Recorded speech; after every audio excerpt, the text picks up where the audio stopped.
Many, many cultures that use masks and puppets in their either traditional art forms or contemporary art forms, the last thing they cut out of the mask or the puppet is the eye. And this is all over the world, many, many places. You know why? Because they invariably say something like the eye is the gateway to the soul. And me thinking, well, he's going to accept the world through his eyes, was kind of intuitively, I agreed with what was going on in the world, so through history. And I thought, wow, conceptually wise, I think it's a really nice moment to think about that. You know, because if we hide this, which people are used to, it totally changes what we see in reality. So I disappear, and then I put on my hat.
Did in elementary school, and the teacher came up to me and said, "You know, my favorite mask was the vulture. I loved the vulture."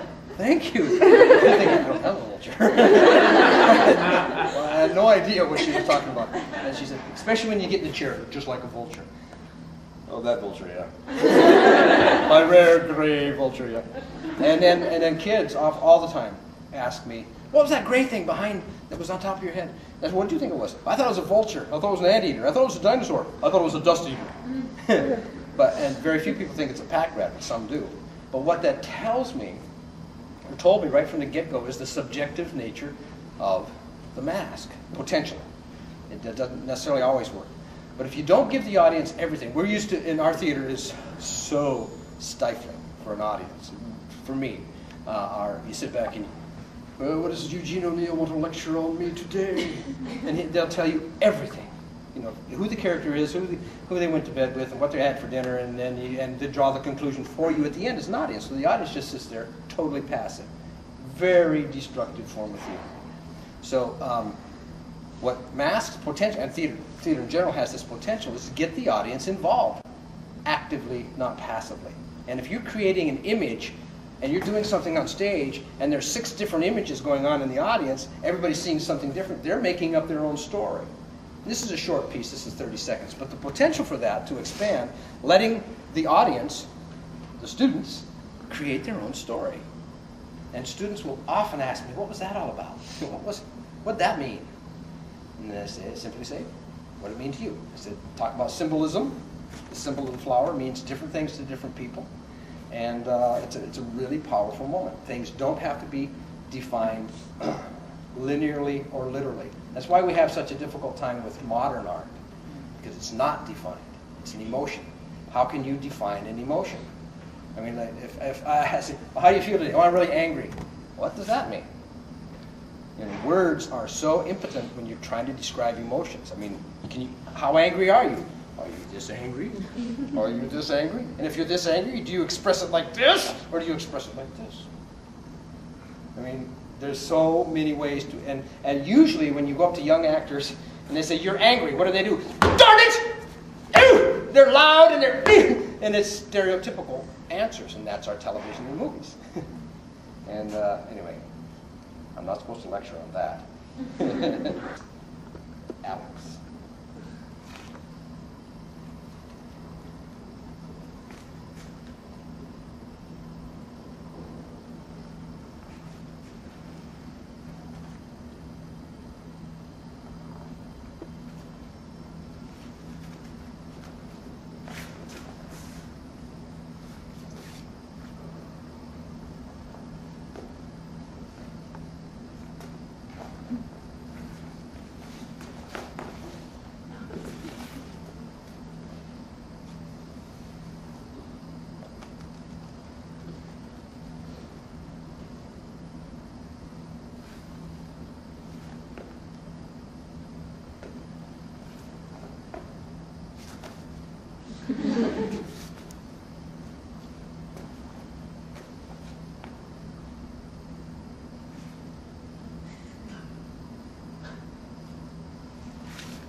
Oh.